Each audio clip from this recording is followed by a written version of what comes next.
ചങ്ങായിമാരെ നിങ്ങളൊക്കെ കേട്ടാ കേരളം ഞെട്ടിയ ആ വാർത്ത നമ്മൾ ആർപി കുസൈനില്ലേ, ആർപി കുസൈന് വധഭീഷണി. ഇത് കേട്ടിട്ട് നിങ്ങൾ ഞെട്ടിയില്ലെങ്കിൽ നിങ്ങൾ ഞെട്ടിയേ പറ്റൂ. ആരാണടാ ഇത്രയും വൃത്തികെട്ട പരിപാടി എടുത്തത്?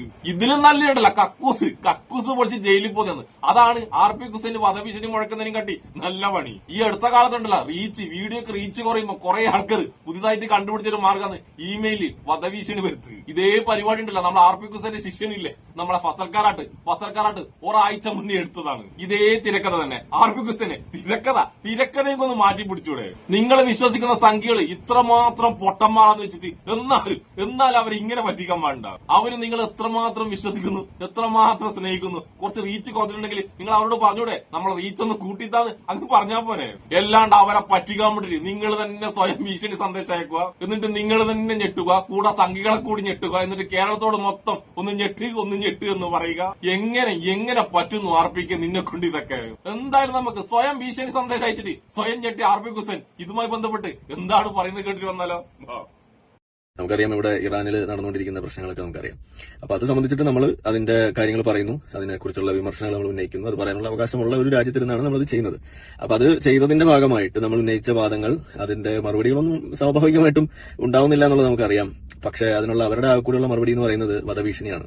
അപ്പോ ഇപ്പൊ ലഭിച്ചിരിക്കുന്ന ഈ ഭീഷണി എന്ന് പറയുന്നത് ഈ ഷിയ വാരിയേഴ്സ് എന്ന് പറഞ്ഞുകൊണ്ട് ഒരു ഇമെയിൽ ഐ ഡി, ആ ഗ്രൂപ്പിന്റെ ഒരു മെയിൽ ഐ ഡി, അതിൽ നിന്നാണ് എനിക്കിപ്പോ ഒരു ഭീഷണി ലഭിച്ചിരിക്കുന്നത്. എന്റെ തലയെടുക്കും, എന്നിട്ട് അത് പൊതുദർശനത്തിന് വെച്ച് ഇവിടെ ആളുകൾക്ക് തുപ്പാൻ വേണ്ടിയിട്ട് വെച്ചു കൊടുക്കും എന്നാണ് അതിനകത്ത് എഴുതി വെച്ചിരിക്കുന്നത്. അപ്പോൾ അവരുടെ വലിയൊരു ആഗ്രഹമാണ്. അപ്പൊ ഞാനിത് പറയുന്നത് എന്തിനാന്ന് വെച്ച് കഴിഞ്ഞാൽ ഭീഷണി കണ്ട് ഭയക്കുക എന്നുള്ളതിനൊക്കെ അതൊന്നുമല്ല, അതൊക്കെ ഇതിനു മുന്നേ ഇതിനേക്കാൾ കൂടുതലൊക്കെ നമ്മൾ കണ്ടിട്ടുള്ളതാണ്. പക്ഷെ ഈ ഇത്തരത്തിലുള്ള ബ്ലാസ്ഫമി എന്ന് പറയുന്നത്, ഈ മതനിന്ദ നടത്തുന്നു എന്നതിന്റെ പേരിലൊക്കെ ഇതേപോലെ നടത്തുന്ന കാര്യങ്ങൾ, ഇതാണ് നമ്മുടെ നാട്ടിൽ ഏറ്റവും കൂടുതൽ നമ്മൾ ചർച്ച ചെയ്യേണ്ട ഒരു സംഗതി. പക്ഷെ ഇത് പലപ്പോഴും ഈ ഇസ്ലാമിന്റെ ഭാഗത്തു നിന്നുള്ള സംഗതികളാവുമ്പോൾ ഇതൊന്നും വലിയ സംഭവമല്ല, ഇത് കുട്ടികളിയാണെന്നുള്ള രീതിയിലാണ് എടുക്കുക. അപ്പൊ അത് പാടില്ല എന്നുള്ളതാണ് ഞാൻ ഇവിടെ ആദ്യമേ പറയാനുള്ളത്. ഇത് വളരെ സീരിയസ് ആയിട്ടുള്ള ഒരു വിഷയമാണ് എന്ന് ഒന്ന് അറിയിക്കാൻ വേണ്ടി. പ്രത്യേകിച്ച് ഇപ്പൊ കഴിഞ്ഞ ദിവസം നമ്മൾ കണ്ടു, സലീം വാസ്തിക് എന്ന് പറയുന്ന ഒരു എക്സ് മുസ്ലിമിന്റെ വീട്ടിൽ കയറിയാണ് വെട്ടിയതും കൊല്ലാൻ വേണ്ടിയിട്ട് നടത്തിയ ശ്രമം നമ്മൾ കണ്ടതാണ്. അപ്പൊ സംഭവിച്ചു കഴിഞ്ഞിട്ട് അയ്യോ എന്നൊന്നും പറഞ്ഞിട്ട് കാര്യമില്ല. പക്ഷെ ഇതിന്റെ ഈ കോർ ഇഷ്യൂ അത് തിരിച്ചറിഞ്ഞ് അതിനുവേണ്ട കാര്യങ്ങൾ ചെയ്യാൻ എല്ലാവരും ബാധ്യസ്ഥരാണ്.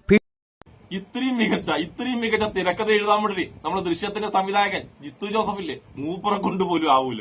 എന്റെ ആർപി കുസൈനെ, നീ പറഞ്ഞ ഇറാനെ കുറിച്ച് നീ എന്തൊക്കെയാ പറഞ്ഞാന്ന് നിനക്ക് വധഭീഷണി വന്നേന്ന്. നീ ഇതിലും വലിയ നാടിത്തരങ്ങൾ എത്ര പറയുന്നുണ്ട്, അപ്പോഴൊന്നും നിനക്ക് വധഭീഷണി വരാണ്ട് ഈ ഇറാനെ കുറിച്ച് പറഞ്ഞപ്പോൾ മാത്രം അതെന്തുകൊണ്ടാണ് വധഭീഷണി വന്നത് എന്റെ ആർപി കുസൈനെ? നീ ഈ പറഞ്ഞ പച്ചക്കള്ളം നമ്മൾ എങ്ങനെ വിശ്വസിക്കും ആർപിക്ക്?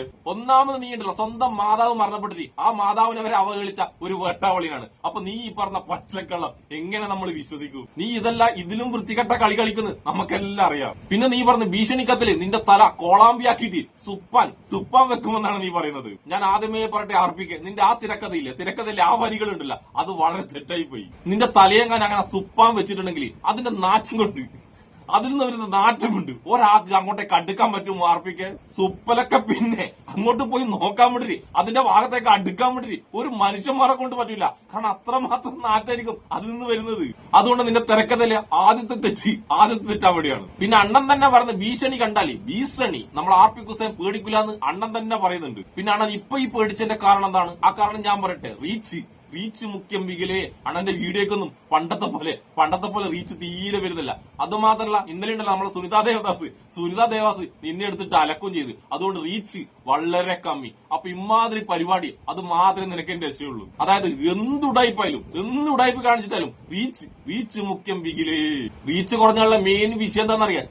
ചെലവ് മുന്നോട്ടുള്ള ചെലവ് തീരെ നടക്കില്ല. ഒന്നാമത് നമ്മൾ ആർപ്പിക്കണ്ടല്ല, ആഴ്ചക്കാഴ്ചക്ക് വിദേശത്തേക്ക് സന്ദർശനമുണ്ട്. ആ വിദേശത്തേക്ക് പോകുന്നതിനെല്ലാം എത്രയാ ചെലവ്? നിങ്ങളെ ധാരണ ഒരുപാട് ചെലവുണ്ട്. പിന്നെ ചാനലിൽ ഇവനെ കൂടാതെ വേറെ 3-4 വെട്ടാവളിയന്മാരുണ്ട്, അവർക്കൊക്കെ ചെലവിന് കൊടുക്കണ്ടേ? ആ ചെലവൊക്കെ ഭയങ്കരമായ ചെലവാണ്. അപ്പൊ നിലവിലെ ഈ ചെറിയ റീച്ചും കൊണ്ടൊന്നും മുന്നോട്ടേക്ക് പോകാൻ കഴിയില്ല. അതുകൊണ്ട് ഇമാതിരി എന്തെങ്കിലും ഉടായ്പ കാണിച്ചിട്ട് ഇതിൽ നിന്ന് കിട്ടുന്ന റീച്ചില്ലേ, ആ റീച്ച് കൊണ്ടുപോകണം ഇനി ബാക്കിയുള്ള കടങ്ങളൊക്കെ നമ്മൾ ആർപി കുസൈന് തീർക്കാൻ വേണ്ടിട്ട്. അതുകൊണ്ടാണ് നമ്മൾ ആർപി കുസൈൻ ജിത്തു ജോസഫിന്റെ തിരക്കഥ ഐഡിയ എടുത്തത്. അതായത് ദൃശ്യം മോഡൽ ഒരു തിരക്കഥ. പക്ഷെ ആർപിക്ക് ഒത്തില്ല, ആർപിക്കിന്റെ ജോർജ് കുട്ടി ഒത്തില്ല. പിന്നെ നീ അതിനിടക്ക് വേറൊരു കാര്യം പറഞ്ഞു, യു പിയിൽ ഒരു എക്സ് മുസ്ലിമിനെ ഇന്നലെ മിനിഞ്ഞാന്നങ്ങനെ വധിക്കാൻ ശ്രമിച്ചിരുന്നു. ആർപിക്ക് അതിന്റെ സത്യാവസ്ഥ ഉണ്ടല്ലോ, അതൊരു 4-5 വർഷം കഴിയണം, അപ്പോഴേ അതിന്റെ സത്യാവസ്ഥ പുറത്തു വരൂ. 5 വർഷം കഴിഞ്ഞിട്ട് അതിന്റെ യഥാർത്ഥ സത്യാവസ്ഥ പുറത്തു വരുമ്പോണ്ടല്ലോ, അതിലെ പ്രതികളുണ്ടല്ല, അതിലെ പ്രതികൾ മൊത്തം സംഘികളായിരിക്കും. ആ സംഭവം അങ്ങനത്തെ കഥകൾ തന്നെയാണ് ഈ അടുത്ത കാലത്ത് ഈ നാട്ടിൽ നടന്നുകൊണ്ടിരിക്കുന്നത്. ആർപിക്ക് ഒന്നുമില്ലെങ്കിൽ നമ്മൾ അടുത്ത ശ്രീലങ്കയിൽ നീ കണ്ടില്ലേ, അവിടെ ക്രൈസ്തവർക്ക് നേരെ അക്രമം ഉണ്ടായിട്ട് അത് മൊത്തം മുസ്ലിങ്ങളുടെ തലയിലാണ് കെട്ടിയിട്ടത്. അതിന്റെ സത്യാവസ്ഥ മിനിഞ്ഞാന്നത് തെളിഞ്ഞത്. അവിടുത്തെ ഒരു സംഘി, ശ്രീലങ്കയിലെ ഒരു സംഘിയാണ് ആ പരിപാടി മൊത്തം എടുത്തത്. അവിടുത്തെ ക്രൈസ്തവർക്ക് നേരെയുള്ള അക്രമം നടത്തത് ശ്രീലങ്കയിലെ സംഘികളായിരുന്നു. അതുപോലൊക്കെ തന്നെയാണ് ആർപിക്ക് ഇവിടെ നടന്നുകൊണ്ടിരിക്കുന്നത്. അതുകൊണ്ട് കുറച്ചു കാലം കഴിയുമ്പം ഇതിന്റെയൊക്കെ സത്യാവസ്ഥ ഓരോന്നായി പുറത്തു വരും. പിന്നെ നിനക്കൊക്കെ ആകെ പറയാനുള്ളത് ഒരു കൈവെട്ട് കേസാണ്. നമ്മുടെ ജോസഫ് മാഷിന്റെ കൈവെട്ട് കേസ് മാത്രം നിനക്കൊക്കെ ആകെ പറയാനുള്ളത്. ഞാൻ നിനക്ക് നേരെ മറിച്ച് സംഘപരിവാർ ഇല്ലാതാക്കിയ ആൾക്കാരുടെ പേരുകൾ പറഞ്ഞു തരട്ടെ. ആ പേരുകളൊക്കെ ഞാൻ ഇവിടെ വായിക്കുമ്പോൾ നിനക്ക് അതൊക്കെ അറിയോ നീ ഒന്ന് പറഞ്ഞു കേട്ട ആർപിക്ക്. ഞാൻ എന്തായാലും കുറച്ച് പേരുകൾ വായിക്കാം. ഫസ്റ്റ് താള് എം കൽബുർഗി, പ്രശസ്ത കന്നഡ എഴുത്തുകാരനും യുക്തിവാദിയുമായിരുന്നു ഇദ്ദേഹം. കർണാടകയിലെ ധർവാഡിയിലുള്ള വസതിയിൽ വെച്ചാണ് അദ്ദേഹം വെടിയേറ്റ് കൊല്ലപ്പെട്ടത്. വിഗ്രഹാരാധനക്കെതിരായ അദ്ദേഹത്തിന്റെ നിലപാടുകളാണ് കൊലപാതകത്തിന് പിന്നിലെന്ന് വിശ്വസിക്കപ്പെടുന്നു. RSS കാരാട്ട അദ്ദേഹത്തെ വധിച്ചത്. ഗൌരി ലങ്കേഷ് 2017 തീവ്ര ഹിന്ദുത്വ രാഷ്ട്രീയത്തിന്റെ കടുത്ത വിമർശകയും മാധ്യമപ്രവർത്തകയായിരുന്നു ഗൌരി ലങ്കേഷ്. ബംഗളൂരുവിലെ വീടിന് മുന്നിൽ വെച്ചാണ് അവർ വെടിയേറ്റ് മരിച്ചത്. ഈ കേസിൽ അന്വേഷണം ഹിന്ദുത്വ ഗ്രൂപ്പിലേക്കാണ് വിരൽ ചൂണ്ടിയത്, വേറെ ആരുമല്ല, അതും സംഘികൾ തന്നെ. ഇനി അടുത്തതും കൂടി ഞാൻ വായിക്കാം. ഗോവിന്ദ് പൻസാരെ 2015 മഹാരാഷ്ട്രയിലെ പ്രമുഖ എഴുത്തുകാരനും CPI നേതാവുമായിരുന്നു പൻസാരെ. ശിവജിയെക്കുറിച്ചുള്ള അദ്ദേഹത്തിന്റെ ബദൽ വായനകൾ തീവ്രവാദികളെ പ്രകോപിപ്പിച്ചിരുന്നു. പ്രഭാത സവാരിക്കിടെയായിരുന്നു അദ്ദേഹം കൊല്ലപ്പെട്ടത്. അദ്ദേഹത്തെയും സംഘികൾ തന്നെയാണ് ഇല്ലാതാക്കിയത്.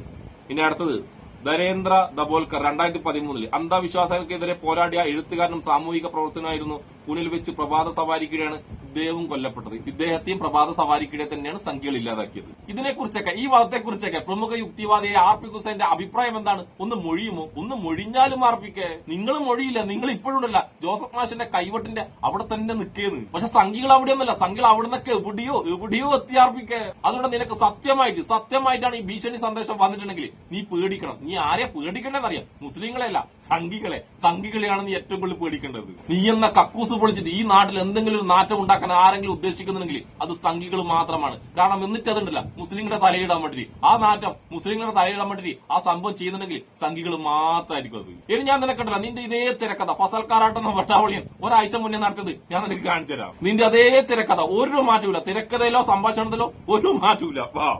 ഫസൽക്കാരാട്ട് പറയുന്നേ, പ്രിയ സുഹൃത്തുക്കളെ, എനിക്ക് ഇന്നലെ രാത്രി വളരെ ഗുരുതരമായ രീതിയിലുള്ള ഒരു ഭീഷണി ലഭിച്ചു. STPയുടെ പേരിലാണ് ഭീഷണി. എന്റെ വീടറിയാമെന്ന് വ്യക്തമാക്കി ഇമെയിൽ വഴിയാണ് ഇത്തവണ ഭീഷണി വന്നത്. ഇമെയിൽ സ്ക്രീൻഷോട്ട് കമ്പനിയിൽ കൊടുത്തിട്ടുണ്ട്. RSSനെ പിന്തുണക്കുന്നത് കൊണ്ട് എന്നെ സ്വന്തം നാട്ടിലിട്ട് സീർത്ത് കളിയും എന്നാണ് പ്രധാനമായും പറഞ്ഞിരിക്കുന്നത്. എന്നെ അവർ സീർക്കുന്ന ഫോട്ടോയും എന്നെ സീർത്തതിനു ശേഷമുള്ള എന്റെ ഫോട്ടോയും ഉൾപ്പെടെ ഫോട്ടോഷോപ്പ് വഴി നിർമ്മിച്ചതാണ് ഇമെയിൽ ഉൾപ്പെടുത്തിയിരിക്കുന്നത്. ഫേസ്ബുക്ക് അത്തരം ഫോട്ടോകൾ പോസ്റ്റ് ചെയ്യുന്നതിന് അംഗീകരിക്കുന്നില്ല എന്നതിനാൽ ആ ഫോട്ടോകൾ ഇവിടെ നൽകാൻ നിർവാഹമില്ല. പക്ഷെ ആ ഫോട്ടോകളുടെ ഗുരുതര സ്വഭാവം നിങ്ങൾക്ക് ഊഹിക്കാം എന്നാണ് ഫസൽക്കാരാട്ട് പച്ചക്കള്ളം പറഞ്ഞിട്ടുള്ളത്. ഇവന്റെ വീടുണ്ടല്ലോ അവർക്കറിയാൻ പോലും. എല്ലാ ഫസൽക്കാരാട്ടെ, നിന്റെ വീട് അറിയാതിരിക്കാൻ വേണ്ടി നീ അങ്ങ് ഇസ്രായേലിലെ ബങ്കറിലെന്നല്ല ഉള്ളത്.